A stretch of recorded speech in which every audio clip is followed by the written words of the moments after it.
Rav Shmuel Elikan, bonjour, Boker Tov.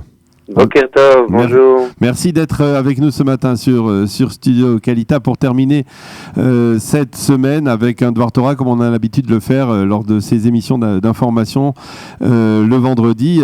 Et bien entendu, cette semaine, on peut dire, elle a été marquée par la visite hier et avant-hier de près de 50 chefs d'État qui sont venus ici pour commémorer le souvenir de la Shoah et le 75e anniversaire de la libération du camp d'Auschwitz. Alors, comment peut-on faire un lien? Est-ce qu'il y a un lien possible à faire avec la paracha de Vaïra qui nous parle on va dire, de l'oppression de Pharaon contre le peuple juif en Égypte? On peut toujours faire des liens avec tout. Il y a une histoire chassidique qui raconte qu'une fois un rabbin est arrivé dans une ville avec son cheval et il a demandé à un enfant où est-ce qu'on peut trouver ici un poteau, une poutre pour accrocher le cheval. Il voyait aucune poutre dans toute la ville et l'enfant lui dit fais comme tous les autres rabbins, accroche tout à la paracha de la semaine. Ça veut dire on peut toujours lier à la paracha. Quoi qu'il en soit, on a une paracha qui est riche de différents sujets et on commence par le dévoilement de Dieu après que à la fin de la paracha précédente Moshe a demandé à Dieu Lama re'ota la'am hazeh, pourquoi as-tu fait du mal à ce peuple?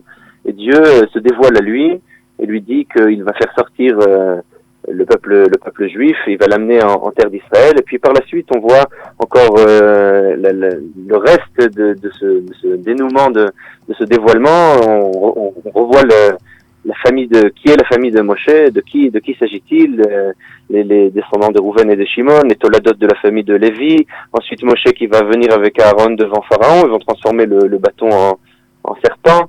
En crocodile, ça dépend comment on comprend le concept de Tanin. Et puis ensuite, on commence avec les 10 plaies. Chaque fois, ils vont arriver devant Pharaon qui se refuse à écouter les propos de Moshe et d'Aaron.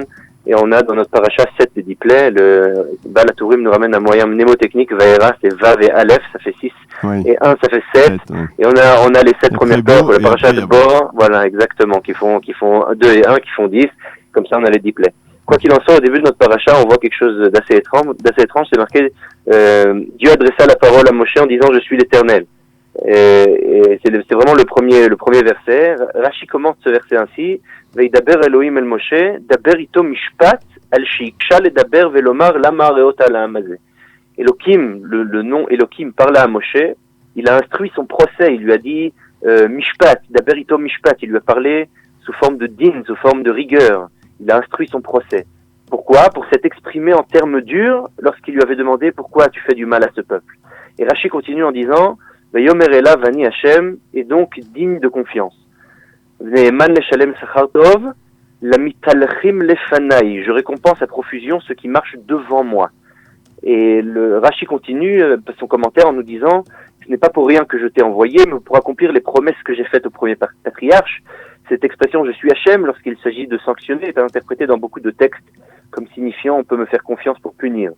Et il donne encore d'autres exemples, Rashi, et c'est différent, cette explication de Rashi a fait poser la question au Rav Yekutiel Yehuda Alberstam, qui était le Admour de Thann-Kloisenburg, fondateur de la dynastie chassidique de Thann-Kloisenburg, survivant de la Shoah, mais dont la femme et les 11 enfants, ainsi que les 150 membres de sa famille plus élargé qui connaissait en tous été décimé par la Shoah, qui est né en Pologne le 10 janvier 1905, le 4 Shvat, dont ce sera bientôt l'anniversaire, et il est décédé à Netanya le 18 juin 1994. C'est lui qui a fondé l'hôpital Laniado, c'est lui qui a fondé Kiryat Sanz. Il a une histoire assez particulière qui vaudrait la peine d'être racontée. Quoi qu'il en soit, il raconte dans ses drachot sur le Chumash et Rashi, dans Shefa Chaim, qui est une dracha qu'il a dit en 1981, il pose la question suivante. Il dit pourquoi Rashi nous enseigne-t-il des choses qu'un enfant sait déjà? C'est-à-dire que Dieu accomplit ses promesses. On sait déjà pourquoi. Qu'est-ce que Rashi vient nous rajouter en nous disant voilà, Veidaber Elohim le Moshe, Diber ito mishpat el shiksha ledaber. Il lui a parlé de manière dure parce qu'il a posé une question pourquoi tu fais du mal? Et Dieu lui répond de manière dure. Et quelle sorte de réponse est-ce là? Moshe pose la question pourquoi tu fais du mal de ce peuple? Réponse de Dieu, je suis Dieu. Quelle sorte de réponse est-ce là? Et la deuxième chose qu'il pose, qu'il dit Dieu, selon Rashi, c'est Vayomer ela vani Hashem, je suis Dieu, de quoi s'agit-il? Ne'eman leshalem sachar. Je suis digne de confiance. Pourquoi est-ce une réponse? Il dit, le rabbi de Tzant, il dit, un enfant c'est déjà ça, c'est-à-dire que Dieu accomplit ses promesses. Qu'est-ce que Dieu a besoin de dire ça à Moshe? Il ne le sait pas déjà. En quoi ça constitue une réponse à pourquoi tu fais du mal à ce peuple? il pose une ultime question qui est dans les mots de Rashi. Ne'eman leshalem sachar tov lamitalchim lefanai. Je récompense à profusion ceux qui marchent devant moi. Pourquoi s'agit-il de dire devant moi? On aurait pu dire après moi, ceux qui marchent après moi. Lamitalchim acharai, ceux qui me suivent, qui même me suivent. Or ici, Rashi nous dit ceux qui marchent devant moi. Alors ces deux questions vont faire dire au Rabbi de Tzand un chidouche extraordinaire. Mais avant de répondre à cette question avec les propos du Rabbi de Tzand, c'est vraiment lié la paracha à ces événements. Je pense qu'il faut poser encore une autre question qui n'est pas traitée par le Rabbi de Tzand, mais qui est traitée justement par Rabbi Kalfon Moshe Cohen, dont l'Ilola était il y a exactement une semaine. Il pose la question du fait pourquoi, en premier lieu, le peuple d'Israël ne croit pas Moshe. Moshe vient vers le peuple d'Israël avec des bonnes nouvelles et le peuple ne veut pas l'entendre. Et il écrit dans Yad Moshe, à la linéa 10, quelque chose d'extraordinaire. Il dit c'est exactement ce qui se passe en nos jours, donc quand il écrit dans son commentaire, avec Herzl, et il cite Herzl. Il dit Herzl, personne ne l'a cru. Oui. Alors que cet homme, dit le Rabbi Kalfon Moshe Cohen, était un homme qui était un Ish Naralaz, il appelle un homme de vertu, de grande vertu, Asherikdish Kol Yamav le Matara Romemazo, qui a voué toute sa vie à cette grande, ce grand but. Velo nach, velo shakat. Il n'a pas eu un moment de répit. Yom yom umosif da'at venetivot yesharot. Et chaque jour, il ajoute de la sagesse et des voies justes. Leorot et ta'am ve ta'olam ki davar ze ou mamashi. De montrer au monde et au peuple juif que la délivrance, la construction d'Israël est quelque chose de concret, qui est dans la concrétude. Ad ki matzalo ozen kashevet, jusqu'à ce qu'il ait entendu des gens qui ont été convaincus par ses propos, et il continue Rabbi Kalfon Moshe Cohen en disant Kayom Teila Lael Barach Ichziku Acharav Nivcharei Gdolei Israël. Aujourd'hui, grâce à Dieu, on a réussi à entendre les grands d'Israël et les grands du monde, dit-il, ont réussi à entendre. C'est-à-dire qu'il compare Moshe et Herzl pour dire qu'il faut continuer à convaincre, que très souvent on n'est pas convaincu par les gens qui veulent nous amener la délivrance. Quoi qu'il en soit, le Rabbi de Tzand Kloisenburg répond à ces différentes questions en disant en quoi Dieu vient répondre ici à la question de Moshe. Il dit la chose suivante. Il dit que si on recevait directement une récompense pour toute bonne action ou une punition immédiate pour tout interdit transgressé, notre vie n'aurait plus aucun sens. Tout simplement parce qu'on n'aurait plus de libre arbitre. Si il donne l'exemple suivant, quelqu'un qui mange à Yom Kippour et du fait de sa nourriture, du fait de manger, il s'en étoufferait. Plus personne mangerait à Yom Kippour, on n'aurait plus le choix de choisir de respecter Yom Kippour, donc il n'y aurait plus aucun intérêt à respecter Yom Kippour. Et il continue avec la chose suivante, il nous ramène des exemples de la Gemara. Il rappelle par exemple que Rabbi Akiva, sa peau a été détachée au peigne fin dans d'atroces souffrances. Il dit pourquoi Dieu veut nous faire voir ça? Il dit pour nous faire comprendre qu'il y a des choses qui nous dépassent, qui sont de l'ordre de l'inintelligible. Il dit la Emouna n'aurait de valeur que lorsque l'obscurité couvre notre ciel, lorsque l'obscurité emplit notre monde, lorsque vraiment on n'arrive plus à voir où on va. Et il continue en disant ces propos extraordinaires. Il faut se rappeler que c'est quelqu'un qui était au centre de Auschwitz, ça veut dire c'est quelqu'un qui a vécu les horreurs nazies, et il dit c'est là le but de la création. Et il continue avec les mots suivants. L'antisémitisme, dit-il, c'est qu'on est haï parce qu'on est juif. Parce que nous disons le Shema Israël. Il dit notre identité même de juif, elle dérange.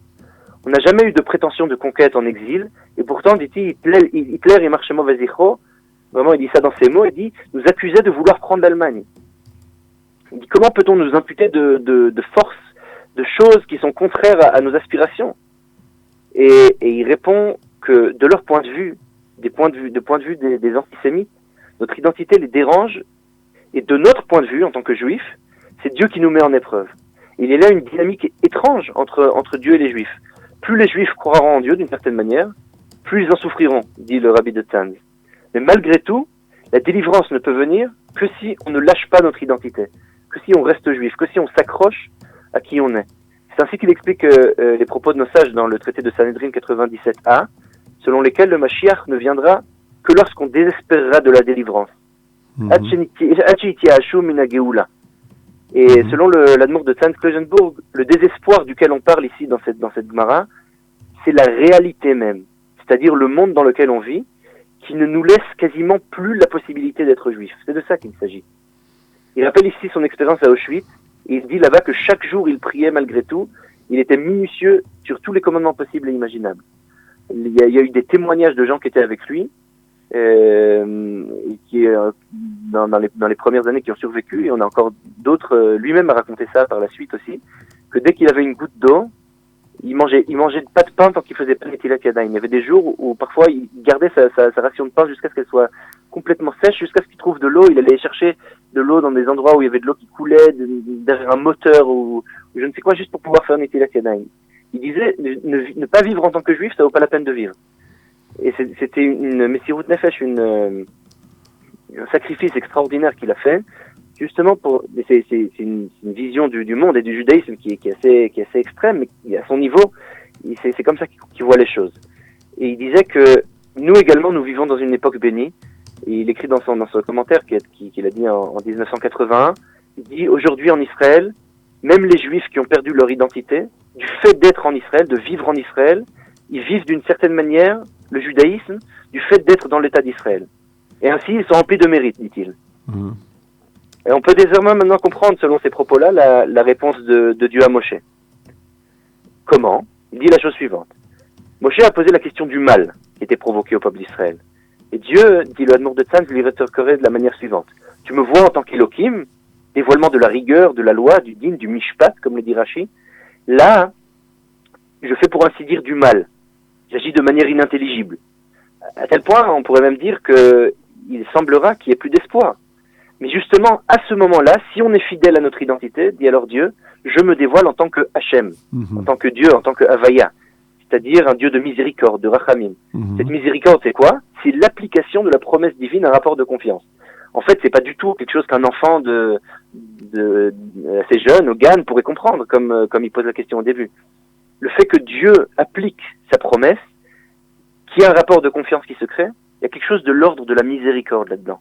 Puisqu'il n'y a rien de moins logique que ça. Dieu, dans son dévoilement en tant que din, en tant que rigueur, finalement, pour nous laisser le libre arbitre, on ne comprend pas, il est inintelligible. Et alors continue le Admour de Tzanz et il dit la chose suivante. On comprend maintenant les propos de Rashi. C'est marqué « celui qui suit Dieu ». Celui qui suit Dieu, c'est celui qui voit la présence divine partout. Il voit la Hashgacha, il voit la providence. Il est heureux, il suit la providence. Maintenant, Rashi, il nous dit quoi ? Il nous dit « Ne'eman shalem sachar tov, la mitalchim lefanai ». Et donc, il est digne de confiance, nous dit Rashi, qui récompense à profusion ceux qui marchent devant moi. De quoi s'agit-il ? Qu'est-ce que marcher devant Dieu ? Nous dit le Rabbi de Tzanz, pour marcher devant Dieu, il faut se pousser à soi-même, mitalchim, c'est mitpael, il faut se faire marcher. Il faut être arrivé à un état où le divin est tellement voilé, on le voit tellement pas. C'est dans un vide absolu. Alors là, on peut marcher devant lui. Là, si on lâche pas notre identité juive, là, on ne lâche pas Dieu, on ne lâche pas, on veut rester juif malgré tout, même dans l'obscurité la plus totale, même dans l'absence de tout ressenti. Alors c'est à ce moment-là que effectivement on pourra accepter ce dévoilement du divin et on pourra effectivement voir la délivrance. Voilà l'enseignement du Rabbi de Tzanz. Je crois que c'est un enseignement important. Qui effectivement fait parfaitement le lien entre les événements que nous avons vécus cette semaine et effectivement donc la paracha de cette semaine. Merci beaucoup Rav Shmuel Elikan d'avoir été avec nous ce matin. Merci à vous. Et Shabbat Shalom. Shabbat Shalom.